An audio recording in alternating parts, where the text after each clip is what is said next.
Rowan Morrison existed, we would know. I suspect none did. She was burned. You are the fool, Mr. Howard. Where is Rowan Morrison? Oh my God! Call them what you will. The occult, witchcraft. Satan! Behold thy supplicants!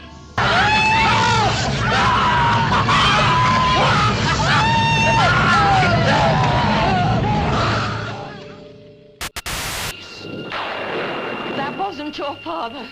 What's his face?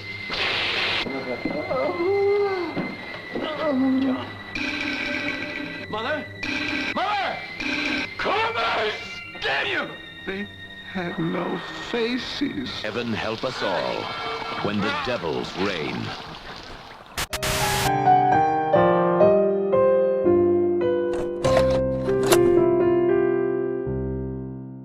Remember when the scariest thing on TV wasn't the monster, it was the vibe?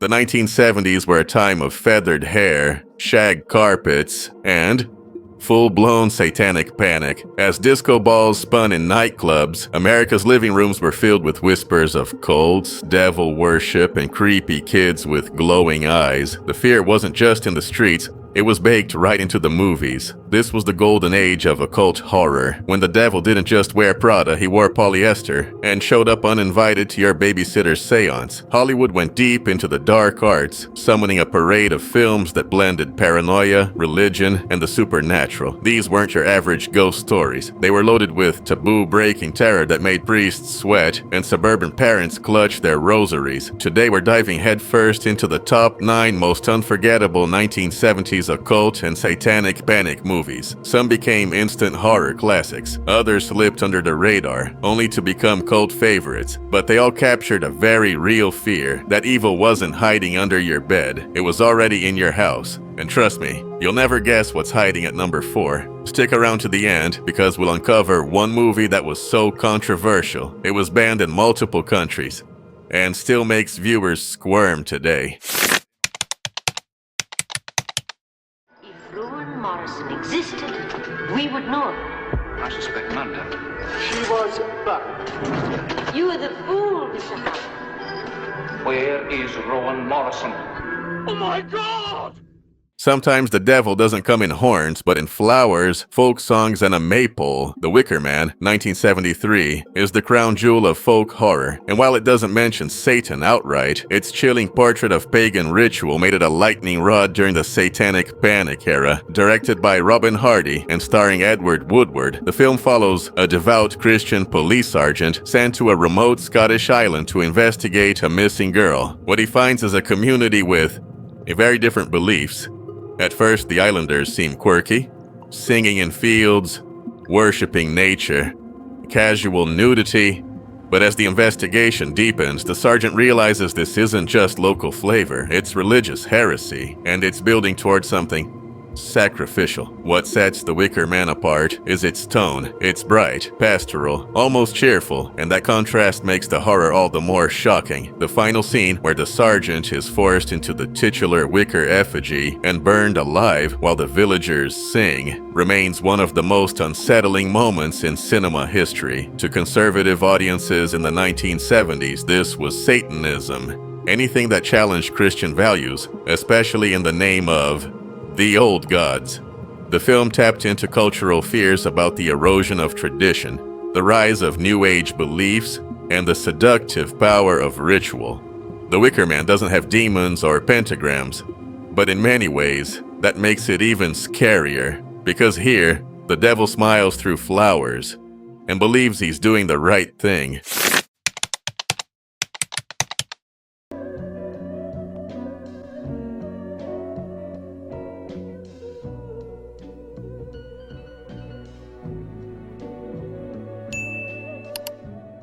If the devil had a favorite director, it might have been Mario Bava, Lisa and the Devil, released in 1973, is a haunting fever dream from the Italian horror maestro. It follows Lisa, a tourist in Spain, who gets lost and ends up at a decaying villa with a strange cast of characters, including a mysterious butler played by Telly Savalas, who may or may not be Satan himself. And yes, he's always sucking on a lollipop. From there, things spiral into a hallucinatory spiral of doppelgangers, corpses that won't stay dead, necrophilia, and time loops. It's like wandering through a haunted painting, gorgeous, confusing, and sinister as hell. The film wasn't a commercial success, and US distributors didn't know what to do with it, so they recut it into House of Exorcism, inserting cheap possession scenes to ride the coattails of The Exorcist. But the original cut, Lisa and the Devil, is a pure occult art film. Symbolic, elegant, devastating. What makes it unique in this lineup is its dream logic.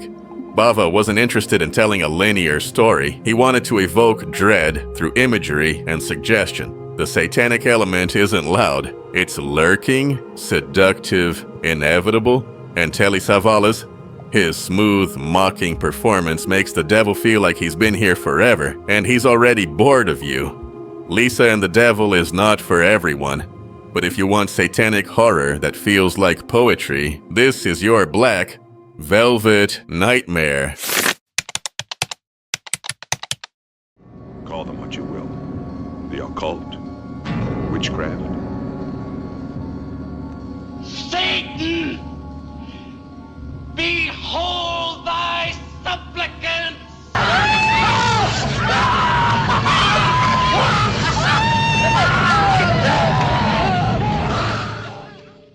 Small towns always seem peaceful, until the toy tanks start moving on their own. The Brotherhood of Satan hit screens in 1971 with a premise that's equal parts creepy and deeply weird. A family passing through a remote desert town gets caught in a web of unexplained child disappearances, bizarre accidents, and locales acting strangely robotic. But behind it all, a satanic cult made up of the town's elders, trading their own souls for eternal life by possessing the bodies of children. Yeah, it's as messed up as it sounds. The film taps into a primal parental fear, the idea that your child could be taken, not physically but spiritually, and it flips the usual narrative on its head. Instead of young rebels turning to the occult, it's old people using Satanism to cheat death. It's like Cocoon by way of Aleister Crowley. What gives the Brotherhood of Satan its edge is its tone. It's eerie, dreamlike, and slightly off-kilter, like a TV movie from hell. The soundtrack is unsettling. The pacing feels intentionally disjointed,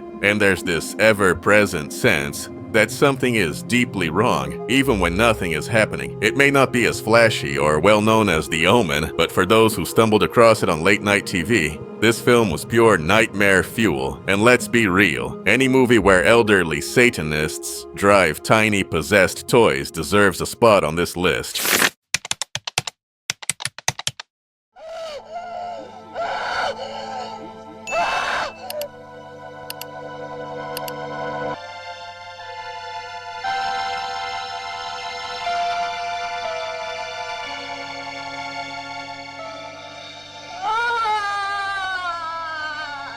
Alucarda. If you thought nuns were safe from the devil, Alucarda will make you think again and scream a little. This Mexican cult classic from 1977 is part possession horror, part surreal nightmare, and 100% chaos. It follows a teenage orphan, Justine, who arrives at a convent and befriends the wild, unpredictable Alucarda. But Alucarda isn't just goth before goth was cool. She may also be possessed by a demon, or be one.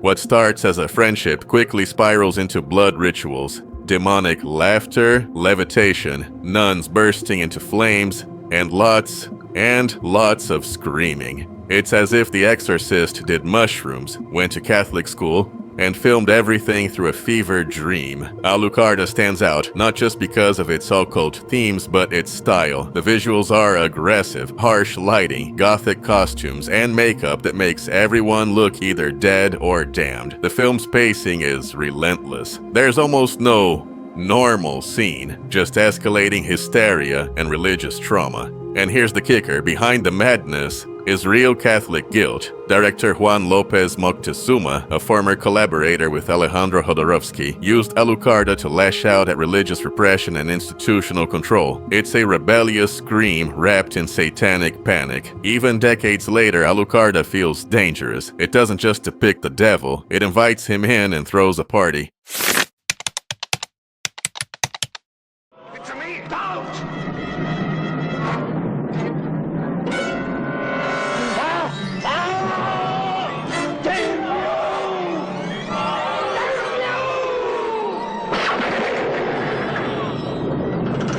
In the terrifying film of Dennis Wheatley's sensational bestseller, To the Devil, a Daughter. When Hammer Films and Satan team up, you know it's not going to end well. To the Devil?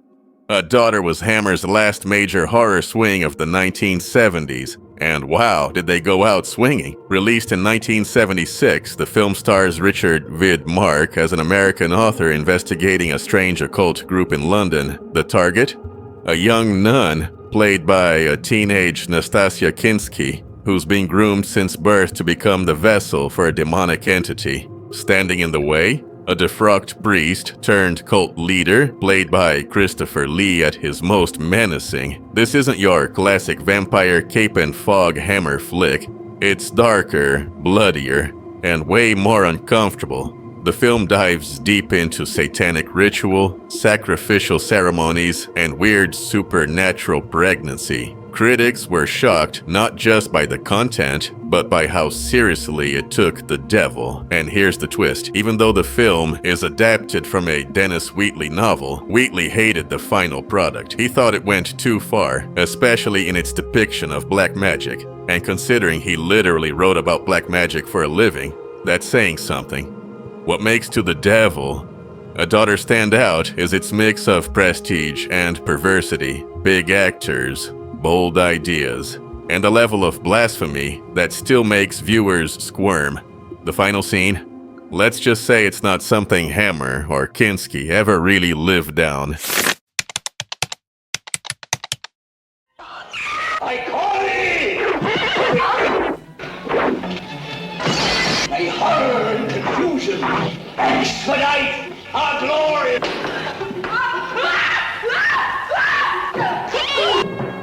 The Sentinel. A cursed brownstone, a blind priest in the attic, a portal to hell in the heart of New York. The Sentinel isn't just unsettling, it's downright unholy. Released in 1977, this film follows a fashion model who moves into a seemingly quiet Brooklyn building, only to discover her neighbors might be dead. Or worse. As she starts unraveling the mystery, she's drawn into a nightmare involving suicide attempts, childhood trauma, and ancient religious orders. The deeper she digs, the more terrifying it gets, until she uncovers the ultimate truth.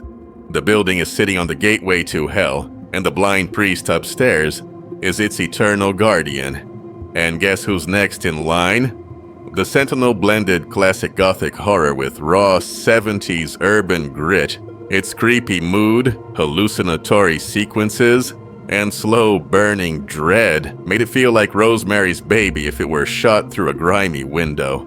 And just when you think it's all psychological, the demons come out, literally. What makes this film infamous is its final act, featuring real people with physical deformities playing the demonic residents of hell. It's still one of the most controversial horror choices ever, and it adds a deeply disturbing layer to an already eerie story. The Sentinel didn't rely on jump scares. It whispered in your ear and then opened the gate behind you.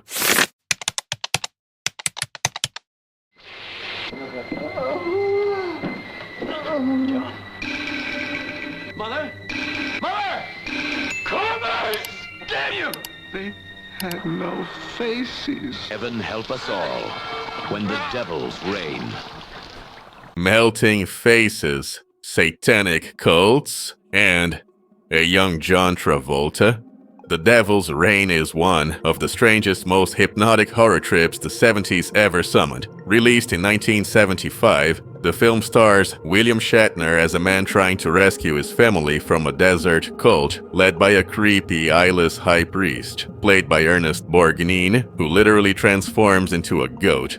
The story, thin, the vibes, off the charts, but here's the kicker. This movie is often remembered less for its plot and more for what happens on screen. Cultists dissolve in goopy, waxy slow motion. Eyes ooze, skin bubbles. The final 10 minutes are essentially a melting horror art installation, backed by thunder and screams. And guess who reportedly served as a consultant for the film? Anton LaVey, the actual founder of the Church of Satan. His name is in the credits, and he even appears in a blink and you will miss it cameo. Whether that was just marketing or something more, the film definitely feels like it's channeling real occult energy. Critics were baffled, audiences were horrified, and John Travolta, he makes his film debut here, only to have his face grotesquely melted, foreshadowing for Grease? Maybe not. The Devil's Reign may not be a critical darling, but as a relic of 1970s Satanic Panic, it's a beautiful, terrifying mess.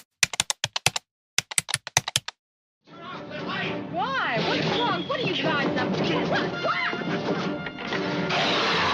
20th Century Fox presents Race the Devil. We saw somebody murdered. What? Some sort of ritual across the river. A girl got stabbed. They're chasing us. What do you get when you cross a road trip with ritual sacrifice? Race with the Devil, the most paranoid RV vacation in movie history. Released in 1975, this film followed two couples heading into the Texas wilderness for some good old American fun. Beer, dirt bikes, and wide open spaces. But what they accidentally witness in the woods isn't a deer, it's a satanic ritual. And from that moment, the chase is on. The beauty of Race with the Devil is how it makes nowhere feel safe. Campgrounds, diners, even the sheriff's office, they're all tainted with suspicion. The locals might smile, but are they part of the cult too? The terror isn't supernatural, it's systemic. There's no one to trust. No way out. Only an engine and a shotgun between you and pitchfork-wielding devil worshippers. What makes this movie so effective isn't flashy effects, it's the slow tightening of fear, the sense that the entire countryside has turned against you. Add Peter Fonda and Warren Oates in full 70s rugged mode, and you've got a survival horror that feels like Deliverance had a baby with the Wicker Man. And that ending? No spoilers, but it punches you in the gut and never lets go. For audiences already anxious about secret societies and backwoods cults, Race with the Devil felt a little too real. There are those who will kill for him. Who is he? What does he want? Where did he come from?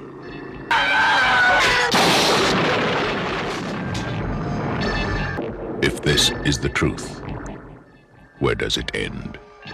If Rosemary's Baby was the warning, The Omen was the apocalypse. Released in 1976, The Omen brought the Satanic Panic straight into upscale suburbia, complete with suits, strollers, and soul-snatching. It told the story of Damien, the eerily silent child adopted by an American diplomat who just might be the Antichrist. What begins with a mysterious switch at birth unravels into a trail of suicides, decapitations, and cryptic biblical warnings. The horror? Cold, elegant, inescapable. The Omen didn't rely on gore. It was the creeping dread, the atmosphere, the sense that you couldn't trust your own child or your government. The film was soaked in religious imagery, apocalyptic prophecy, and paranoia. Jerry Goldsmith's Oscar-winning score, filled with chilling Latin chants, was practically a satanic mass on its own. Audiences were shocked, parents whispered, churches warned, and everyone side-eyed the kid in the corner of Sunday school. What's wild is how many people believed the production itself was cursed. Multiple crew members were injured. A plane was struck by lightning. Even the animal wrangler was mauled on set. Was it coincidence? Or Damien working overtime? Today, The Omen still chills to the bone. But in the 70s, it wasn't just a movie, it was a warning. They say every era has its demons, but in the 1970s, America didn't just fear the devil, it invited him to the movies. From goat-headed cult leaders to burning wicker men, the films we just explored weren't just entertainment. They were cultural symptoms, reflections of a decade caught between religion and rebellion, tradition, and transformation. These stories tapped into something raw, something bubbling under the surface. The fear that evil wasn't just lurking in the shadows. It was already among us. Whether it was Satan hiding behind a child's smile, a quiet small town, or even a nun's habit, these films gave form to the nameless dread so many were feeling. And honestly, that's what great horror does. It holds up a mirror, and sometimes the face staring back has horns. So now, I've got to ask, which of these films traumatized you the most? Did we miss your favorite? Or maybe you grew up in a town that looked a little too much like Summer Isle? Drop your memories in the comments. I want to hear your weirdest late-night VHS stories, your first forbidden horror rentals, and which film made you sleep with the lights on for a week. If you made it this far, you're clearly one of us. So hit that like, subscribe, and summon that notification bell so you don't miss the next descent into vintage madness. And stay tuned because next time, we're diving into the most cursed toys of the 1980s. Yes, one of them actually caught fire in a kid's bedroom. Until then, keep your candles lit, your assault circles strong, and never trust the town that says, "We don't have a church anymore."